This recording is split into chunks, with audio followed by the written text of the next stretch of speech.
سعودی حکومت کی طرف سے ان حافظ صاحب کو 1,00,000 سعودی ریال دینے کا اعلان کیا گیا ہے۔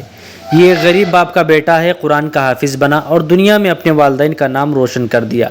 آج کی یہ خبر واقعی دل کو چھو لینے والی ہے۔ یہ نوجوان بنگلہ دیش کے حافظ قرآن نور الدین زکریا ہیں۔ ان کے والد کوئی بڑے آدمی یا امیر کاروباری شخص نہیں ہیں، بلکہ بتایا جاتا ہے کہ وہ سائیکل پر دودھ فروخت کر کے اپنے گھر کا خرچ چلاتے ہیں۔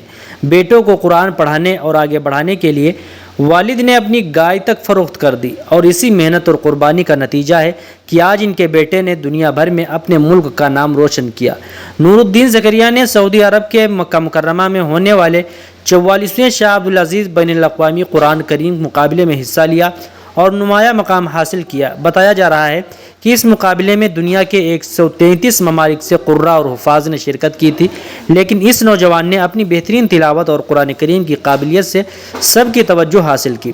رپورٹس کے مطابق سعودی حکومت کی طرف سے انہیں 1,00,000 سعودی ریال دینے کا اعلان کیا گیا ہے، اور بنگلہ دیش کی حکومت کی طرف سے بھی ان کے لیے 2 کروڑ ٹکہ انعام اور سرکاری ٹی وی میں ملازمت دینے کا اعلان کیے جانے کی بات سامنے آئی ہے۔ اب ذرا اس منظر کو سوچئے، ایک طرف باپ سائیکل پر دودھ بیچ رہا تھا، دوسری طرف بیٹا قرآن کریم سینے میں لیے ہوئے دنیا کے بڑے مقابلے میں پہنچ گیا۔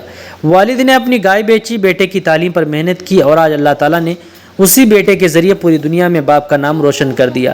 یہ قرآن کی برکت۔ لیکن دوستو، اصل کامیابی صرف دنیا کا انعام، پیسہ یا شہرت نہیں۔ دنیا کا اعزاز تو چند دن کا ہے، لیکن قرآن سے تعلق رکھنے والوں کے لیے اصل کامیابی آخرت کی کامیابی ہے۔ ہمیں چاہیے کہ اپنے بچوں کو صرف دنیا کی تعلیم ہی نہ دیں، بلکہ قرآن کریم بھی پڑھائیں، حفظ کرائیں اور قرآن کو سمجھنے اور اس پر عمل کرنے کی ترغیب دیں۔